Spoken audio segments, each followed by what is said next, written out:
Friends, તમને ખબર છે ને, આવતા સોમવારથી જ આપણી ફાઇનલ એક્ઝામ સ્ટાર્ટ થાય છે. સિનિયર કેજી મેડમ ફર્સ્ટ ભાઈ બેઠે એમને કહો સીધા બેસો.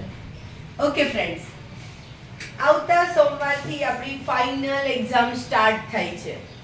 તો મહેરબાની કરી તમે તમારી જાત ઉપર વિશ્વાસ રાખો.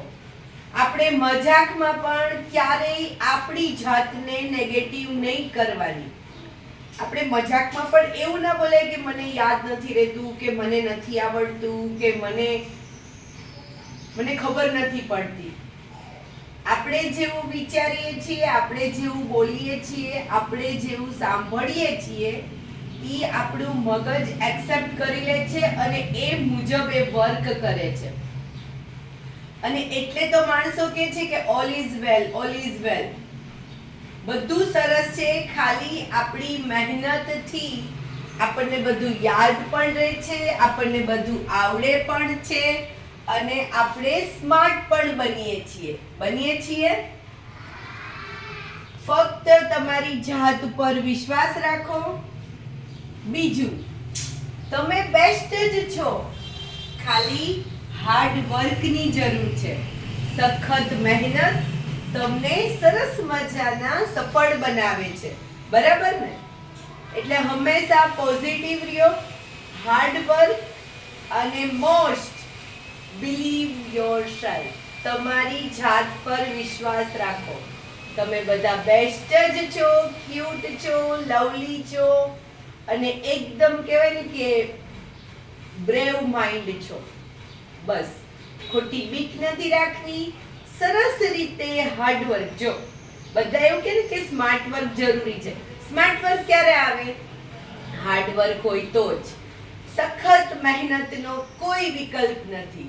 એટલે હંમેશા સરસ રીતે હર્ષભાઈ પ્રોબ્લેમ છે કઈ? ઓકે, સરસ રીતે મહેનત કરીએ. આપણા મનને કે હા તું બહુ સ્માર્ટ છે, તું હોશિયાર છે, તને આવડે છે, તને યાદ રહે છે. આવું તમારી જાતને અરીસા સામે ઊભા રહીને બોલો, એટલે તમારી જાત સ્વીકારશે કે હા હું હોશિયાર છું. મોટામાં મોટી બીમારીનું પણ આ એક કહેવાય ને કે મેન્ટલ પાવર, એનાથી એને પોઝિટિવ રિઝલ્ટ મળે છે. તો આપણી પાસે તો મગજની કેટલી બધી શક્તિઓ છે, મગજ કેટલું ફ્રેશ છે, કેટલું એક્ટિવ છે. ખાલી ધ્યાનથી મહેનત કરવાની જરૂર છે. ને જે મહેનત કૃષ્ણ ભગવાને ભગવદ્ ગીતામાં પણ કહ્યું છે કે કરેલું કર્મ છે એના ફળ તો મળે જ છે. મહેનત ફોગટ જતી નથી. એટલે મહેનત કરો અને સફળતાની મજા મેળવો. ઓકે ફ્રેન્ડ્સ, જો આવતા સોમવારથી એક્ઝામ છે તો પ્લીઝ આ એક અઠવાડિયું એટલું સિન્સિયરલી તમારી જાતે જ સમજી વિચારીને બોલીને લખો. સ્પેલિંગ બોલીને પાકા કરો, લખીને મોટા પ્રશ્ન તો ખાસ શોર્ટ વિડિયો બનાવી નાખો. રાજ્યવર્ધનસિંહ, જ્યારે તમે મોટા પ્રશ્નને વાંચો છો ને ત્યારે એનું ઇમેજ બનાવતા જાઓ. એનો એક નાનો વિડિયો મગજમાં ફિટ કરી દો. પછી જ્યારે એ પ્રશ્ન વાંચો ને એટલે તરત એ વિડિયો તમારી સામે આવશે અને તમે સરસ મોટા પ્રશ્ન લખી શકશો. બધા એવું કહે ને કે રોકડા માર્ક્સ તો ટૂંકામાં હોય. હું તો એવું માનું છું કે રોકડા માર્ક્સ તો મોટા પ્રશ્નમાં જ હોય. એમાં તમે તો કેટલા નસીબદાર છો, ગવર્મેન્ટ તમને એવું કહે છે કે તમે તમારા મત મુજબ જવાબ લખો. અમે નાના હતા ને તો અમારે વર્ડ ટુ વર્ડ આન્સર લખવો પડતો, એટલે બુકમાં જેવો જવાબ છે ને એવો જવાબ લખીને તો જ સાચો પડતો. જ્યારે તમે તમારા મંતવ્યથી તમારા શબ્દોમાં લખો છો, કન્ટેન્ટ સેમ હોવું જોઈએ, તો તમને પૂરા માર્ક્સ મળે છે ફ્રેન્ડ્સ.